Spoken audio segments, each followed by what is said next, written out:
कलम को हथियार बनाया करती हूँ, बदकारी की खिलाफत कर जाया करती हूँ। वो जहाँ भी लगता है कि नफरत की आतिश है, मैं वहाँ वदत की गंगा बहाया करती हूँ। आपको लगता होगा कि आखिर कविता यहाँ पे ये क्यों बोले जा रहा है। ये इसलिए कि एक कलम की वजह से अदानी ग्रुप के $22 बिलियन वहाँ हो गए हैं। 24 जनवरी 2023 को हिंडनबर्ग रिसर्च के ट्विटर पर से एक ट्वीट होता है, Adani group how the world third richest man in pulling the largest con in corporate history. एक पूरा रिसर्च पेपर पब्लिश किया जाता है। इससे पूरा अदानी ग्रुप तो क्या, लेकिन पूरा इंडियन स्टॉक मार्केट हिल जाता है। और धीरे धीरे करके जब लोगों को पता चलता है तब तक तो अदानी ग्रुप के कई सारे स्टॉक पर लोअर सर्किट भी लग गई थी। आखिर एक आर्टिकल की वजह से पूरा अदानी ग्रुप आखिर क्यों खतरे में आ गया, और आखिर हिंडनबर्ग रिसर्च क्या है, और अगर पूरा अदानी ग्रुप फेल हो गया तो हमें क्या दिक्कत आ सकती है, और हमें इससे क्या सावधानी रखनी चाहिए, वो भी आज के वीडियो में हम डिस्कस करने वाले। वीडियो शुरू करूँ उससे पहले आप सभी से रिक्वेस्ट है, अगर अभी तक आपने इस वीडियो को लाइक और चैनल को सब्सक्राइब नहीं किया तो प्लीज दोनों कर लीजिए और साथ में नोटिफिकेशन बेल को भी दबा दीजिए,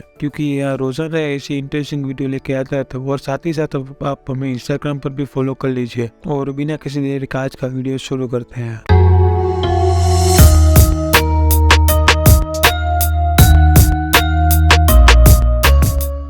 23 जनवरी तक तो सब कुछ सही था, लेकिन 24 जनवरी तक एक फर्म है जिसका नाम है हिंडनबर्ग, उसने एक पूरा आर्टिकल पब्लिश किया जिसमें उन्होंने बताया कि उन्होंने तकरीबन 2 साल तक अदानी ग्रुप के ऊपर रिसर्च की है और उसके बाद ये पूरा आर्टिकल निकाला है और उसके ऊपर कई सारे एलिगेशन लगाए हैं, जिसमें उन्होंने बताया है कि अदानी ग्रुप ने कई बार स्टॉक मैनिपुलेशन, अकाउंटिंग फ्रॉड किए, और वो भी कोई एक बार नहीं बल्कि डेकेड्स यानी कि कई बार और कई सालों से ये करते आ रहे हैं। और जो उनकी नेटवर्थ है वो पिछले 3 साल में ही बढ़ी है। 3 साल पहले तक उनकी नेटवर्थ $20 बिलियन थी, लेकिन आज $120 प्लस उनकी नेटवर्थ हो गई है। और अगर उनकी ग्रोथ का एवरेज निकाले तो वो 819 की एवरेज पर ग्रो हुई है। और साथ ही साथ उन्होंने टैक्स चोरी, करप्शन, मनी लॉन्ड्रिंग और ऐसे कई सारे एलिगेशन अदानी ग्रुप पर लगाए हैं। आपके दिमाग में आता होगा कि यह सब तो ठीक है, लेकिन आखिर हिंडनबर्ग रिसर्च है क्या? आज से पहले इसका नाम भी हम लोगों ने नहीं सुना। तो हिंडनबर्ग एक रिसर्च फर्म है जिसके फाउंडर का नाम है नाथन एंडरसन। वो लोग अगर किसी भी कंपनी में घोटाला या कुछ ऐसी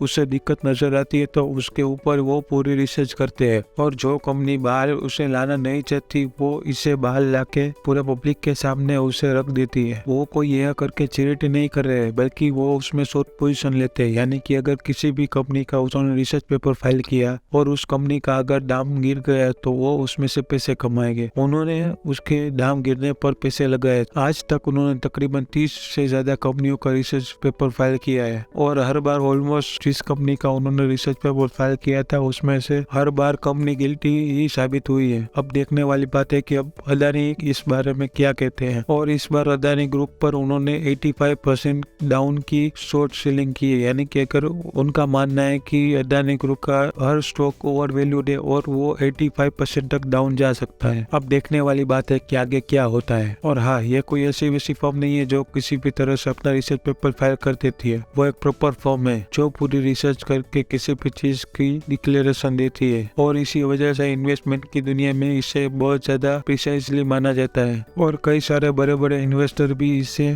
फॉलो करते हैं, जैसा कि इस अदानी ग्रुप पर बिल एकमैन ने भी अपना स्टेटमेंट दिया था। इस पेपर में जो भी कुछ बताए वो कोई ऐसा एडवांस नहीं है कि जो किसी को पता नहीं था, वो हर लोगों को पता था, लेकिन इंडियन जो मैगजीन है या कुछ है वो बहुत ज्यादा रीच नहीं लगते, इसकी वजह से वो बहुत ज्यादा लोगों तक पहुंच नहीं पाएगा। लेकिन इस बार ऐसा नहीं हुआ, क्योंकि ये यूएस की फर्म है और इसकी रीच बहुत ज्यादा है, इसकी वजह से कई सारे लोगों तक ये बात पहुंची। और ऐसा इसलिए भी हुआ कि हिंडनबर्ग ने इस बार सब चीजों को आसान भाषा में और विथ प्रूफ और स्ट्रक्चर तरीके से बताया कि इसकी वजह से कई सारे लोग जो इससे बहुत फेमिलियर नहीं है उसे भी ये बात समझ में आ जाएगी। आपको मैं कुछ 2-3-4 दिखाऊंगा जिससे आपको बहुत ज्यादा अंदाजा आ जाएगा। ये सब हिंडनबर्ग की रिपोर्ट में ही है। आपको अगर वो देखना है तो इसका लिंक मैंने डिस्क्रिप्शन में दे दिया है, आप वहाँ से जाके पूरा पेपर देख सकते हैं। कई सारे लोगों का मानना है कि ये एक सोची समझी साजिश है, मैं इसे इग्नोर नहीं कर सकता, क्योंकि इस बार कुछ ऐसा ही हुआ है कि अदानी का जो FPO 20,000 करोड़ का आने वाला था, उसी टाइम पर हिंडनबर्ग ने ये पूरा रिसर्च पेपर पब्लिश किया। ऑलरेडी मार्केट में उसका नाम था। इसके लिए अगर वो अपना रिसर्च पेपर पब्लिश करेगा तो उसको ज्यादा रीच मिलने वाली थी। इसकी वजह से कई सारे लोग जो इसमें इंटरेस्टेड नहीं थे या किसी को पता भी नहीं था, वो सारे लोग भी अब अदानी के बारे में जानने लगे और हर जगह अदानी अदानी होने लगा। इसकी वजह से अदानी ग्रुप की थोड़ी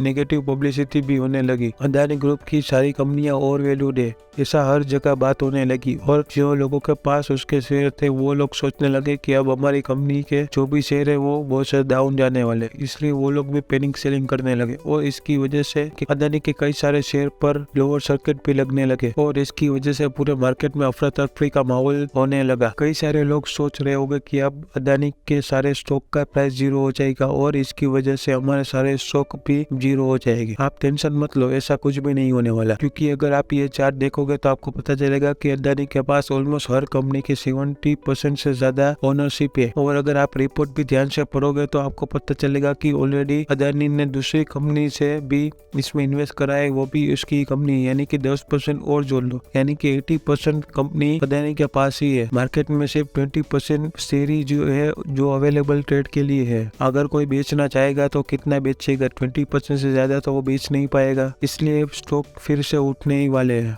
आप वो टेंशन मत लो। मेरा मतलब है कि 0 तो नहीं होने वाले, लेकिन इससे हम इसे तरह जस्टिफाई नहीं कर सकते। ये अगर डूबेगे तो पूरी बैंक सिस्टम को लेके डूबेगे। आपको मैंने पहले बताया कि इससे हमें क्या दिक्कत होने वाली है, तो आप वो सुनिए, अब यही आगे देखने को मिलेगा। और अगर आपने ध्यान नहीं दिया तो आप जरूर ध्यान दीजिए। अगर हम आज अदानी के डेब्ट के बारे में बात करें तो वो तकरीबन 2 लाख करोड़ है। 2 लाख करोड़ में 40% इंडियन बैंक का एक्सपोजर है, यानी कि अराउंड 80,000 करोड़। और उसमें भी दिक्कत वाली बात है कि उसमें से 30% पब्लिक बैंक का पैसा है, यानी कि PSU बैंक का, जैसे कि SBI, ICICI जैसी कंपनी है। अगर हम उनका अप्रोक्स ले तो वो तकरीबन 60,000 करोड़ होता है और बाकी का जो 10% है वो प्राइवेट बैंक का है, यानी कि तकरीबन 20,000 करोड़। अगर अदानी ग्रुप डिफॉल्ट करता है या कुछ भी तरह से वो प्रेशर में आ जाता है या कुछ भी दिक्कत आ जाती है तो उसकी वजह से पूरा बैंकिंग सेक्टर प्रेशर में आ जाएगा, क्योंकि 80,000 करोड़ कोई छोटी मोटी अमाउंट नहीं है। अदानी ग्रुप के ऊपर ये पेपर है, इसकी वजह से SBI, ICICI जैसे कई सारे बैंकों की शेयर की दाम भी घटने लगे। अगर आपको याद हो तो 2008 में भी लेमन ब्रदर्स की वजह से ही पूरे क्राइसिस की शुरुआत हुई थी। बैंकिंग सेक्टर को थोड़ा हम समझ लेते हैं कि अगर बैंक के पास पैसा नहीं होगा तो वो व्यापारी को पैसा या किसी छोटे मोटे इंडस्ट्रियल को पैसा नहीं दे पाएगी, यानी कि उसे लोन प्रोवाइड नहीं कर पाएगी। इसकी वजह से उसका जो ग्रोथ होने वाला था वो थोड़ा कम हो जाएगा, या फिर ऐसा भी हो जाएगा कि उसका ग्रोथ हो ही ना पाए, वो शायद अपने टाइम पर अपना प्रोडक्ट प्रोड्यूस कर ना पाए और अपने जो वर्कर है उसे टाइम पर सैलरी भी दे ना पाए। ऐसा अगर हर सेक्टर में थोड़ा थोड़ा होने लगा तो उससे और धीरे धीरे करके पूरी इकोनॉमी स्लो डाउन में चली जाएगी और कंक्लूजन में इकोनॉमी डाउन जाएगी तो स्टॉक मार्केट तो डाउन जाएगा ही जाएगा। फिर चाहे आप बड़े इन्वेस्टर हो या छोटे इन्वेस्टर, जो भी हो, आपका पैसा डूबने ही वाला है। फिर हर जगह डोमिनो इफेक्ट की वजह से सब डाउन चला जाएगा। अब देखने वाली बात है कि आगे अदानी ग्रुप इसके ऊपर क्या एक्शन लेने वाला है। अगर इसके ऊपर कोई भी अपडेट आता है तो इसके ऊपर भी जरूर वीडियो आएगी। इस वीडियो को लाइक करके चैनल को सब्सक्राइब जरूर करना। और अगर आपको ऐसी इंटरेस्टिंग वीडियो